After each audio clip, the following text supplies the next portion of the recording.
el vigía sigue avisando, dice que desembarque, que están delante de Doniños, que empiezan a hacer fuego contra en el Doniños, que todavía están las ruinas del castillo, allí al lado del polígono de tiro, había un castillo de 8 piezas. 8 cañones. Y esa era la batería, de que se cargan los ingleses, la primera que sale volando. La batería, no, bueno, ahí la atacan y los de la batería... Salen corriendo. Claro, salen corriendo porque no tenía más remedio cuando al verlos. Y ya el último mensaje del vigía es que dice, han desembarcado y también están subiendo para aquí, o sea que se fue. Sí.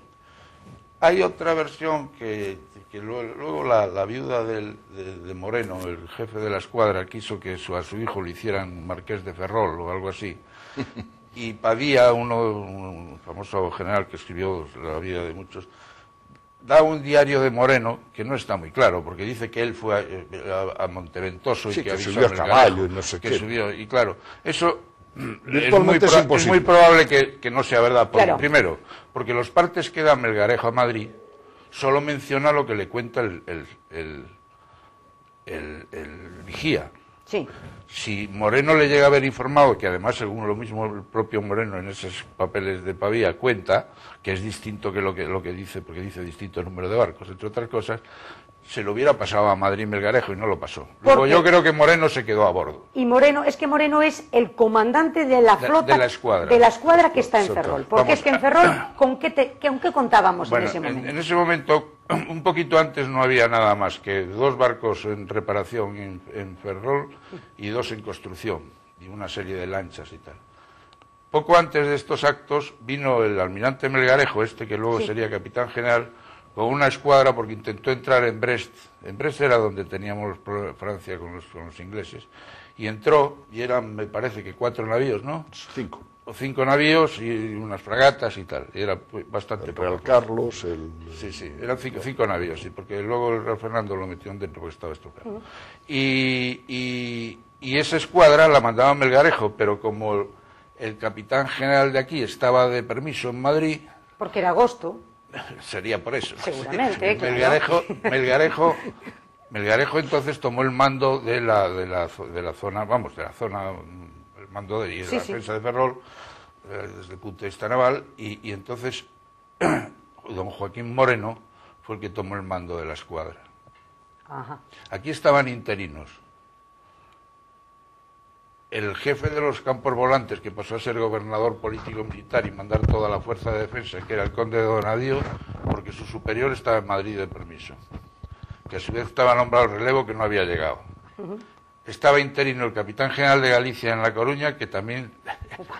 O sea, que estaba los pillaron de vacaciones. De vacaciones, sí. Bueno, y además hubo mucha suerte, aparte que ya digo que había un plan de defensa anterior y que estuvo la cosa muy bien resuelta, pero hubo una suerte que es que había los invasores se encontraron encalmados durante unas horas, que fue todo ese tiempo en que el vigía puso... Y claro, durante todo ese tiempo el capitán general empezó a dar órdenes y tal, y se copiaron víveres, se armó a la maestranza, etcétera, etcétera, una serie de cosas. Bueno, pero yo digo una cosa, cuando una persona ve en ese momento que 100 y pico navíos de ese porte de repente se centran en la playa de Doniños, aquello tuvo que ser impresionante para el pobre del vigía. O sea, el vigía se debió de quedar, pero paralizado. Pero además fíjate que lo que hicieron fue izar una bandera francesa. Anda. Para engañar. Disimular. Sí, claro, los españoles se dieron cuenta y dijeron, pero bueno, ¿cómo es posible que nuestros aliados franceses no nos avisen de que viene una flota? El vigía eso no se lo trajeron. El vigía eso no lo vio. Pero ve la bandera. Dice que no distingue las banderas. Y al final, en el parte anteúltimo dice, veo banderas inglesas porque veo banderas rojas. Porque la Marina de Guerra inglesa lleva la bandera blanca también, y entonces hubieran sido todas iguales. Hombre, de hecho... Es una razón de que Carlos III nos pusiera la bandera... Claro, la bandera tricolor. Era porque todas eran blancas. Y entonces hubo quien dijo que eran franceses, porque eran los barcos de guerra ingleses. Pero el vigía, cuando vio los barcos mercantes que debía de ser, vio la bandera roja y dijo, son ingleses. y ya fue cuando ya fue alarma general. ¿Y la calma en ese momento que dices tú que había una encalmada fue contraproducente para el ataque? Es decir, porque ¿qué fue? ¿Negativo? Llegaron más tarde. Para el ataque sí, para la defensa no. Pero sin embargo, hay cartas, cuadernos de bitácora, porque tenemos aquí otro libro, que es el que escribe también en el 200 aniversario de la batalla, que es el de Rodrigo Ramos Ardá, sí, que es el desembarco de Doniños en la documentación británica, que coge toda la documentación británica, y habla de los cuadernos de bitácora, en el que dicen que unas horas antes han cogido un maretón impresionante en la zona de Estaca de Bares. No, pero por eso te digo, que llegan todos mareados y devolviendo. O sea, llegaban fatal los tíos. Llegaron en Cedeira, no, que es gente de mar, esto no, lo que pasa es que cogieron un maretón en donde se coge siempre, ¿no? Que es en el Golfo del Cantábrico, ese de allá arriba. Claro, pero aquí llegaron tranquilos. Pero aquí no, en el ángulo norte. Aquí era la madrugada del 25, en agosto, pues no había viento. Bien. Y aparte que había muy poca visibilidad, dice el vigía. Y niebla. O sea, niebla. Si hay niebla, no hay viento. Poca visibilidad. Si no hay viento, los barcos no andan. Sí, había poca visibilidad porque hay una teoría, hay quien dice que desembarcaron solo en Doniños, entre otras cosas el parte de Pulteney, que es el... Sin embargo, varios autores ingleses dicen que el conde de Cavan, que era el que mandaba una brigada, que desembarcó con 2 fragatas en San Jorge. Porque hablan de un desembarco aquí y otro un poco más al oeste, o sea que seguramente desde un punto de vista táctico es lógico, porque es mucho más fácil, o sea, desde San Jorge vas por arriba de los montes hasta Balón, mucho mejor que desde Doniños, que tienes que subir. Completamente. Está claro, ¿no? Sí. Y entonces eso, incluso hay un plano inglés que pinta...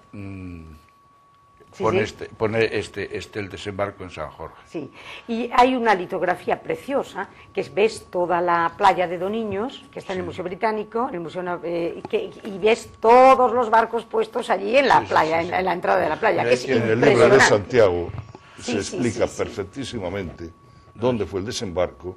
Aquí no viene, pero sí que viene en este otro mapa. Sí. En este otro mapa aparece el grupo de Cavan. No sé, en uno de ellos. Y las playas de San Jorge, Doniños y el desembarco. Pero entonces aquí nos vamos a encontrar con una serie de personajes, para centrar a los telespectadores, que yo creo que están centrados, pero por si acaso. Por un lado tenemos españoles en Ferrol, de permiso, no permiso, pero tenemos a Melgarejo, que es el capitán general en funciones, y tenemos a Moreno, que es el comandante de la escuadra. Y luego tenemos a Topete, que nos va a subir por ahí y a dar grandes... Bueno, pero eso es solo la Marina. Eso sí. Pero el que manda todo es Donadío. Bien, y al mandos todos de Donadío, que es el que manda todo. El conde de Donadío es el gobernador militar. Donadío es el que manda, claro, ha relevado al que era gobernador político militar de Ferrol. Bien, y luego tenemos los ingleses, el almirante Warren, que es el que viene al mando de de los barcos, y luego tenemos a Pulteney, que es el jefe de la fuerza. Es el general que manda toda la fuerza. Porque entre estos dos se van a pelear luego. Bueno, no sé. Warren y Pulteney lo van a tener todo, ¿no? La mayor parte de los autores ingleses, tanto en un libro como... pero sobre todo los que yo he consultado, dicen que Pulteney consideró que no podía sitiar y que sería mucho tiempo y no sé qué, y que todo el mundo estuvo de acuerdo. Hay alguno que dice que Warren le decía que por qué no lo hacía, ¿no? Pero él le dijo que al cabo de un tiempo le dijo, mira, he estudiado la cosa y no se puede, y entonces estuvo de acuerdo. Bien, pero entonces tenemos que Ferrol, en ese momento, aunque está de capa caída en ese momento histórico, antes ha sido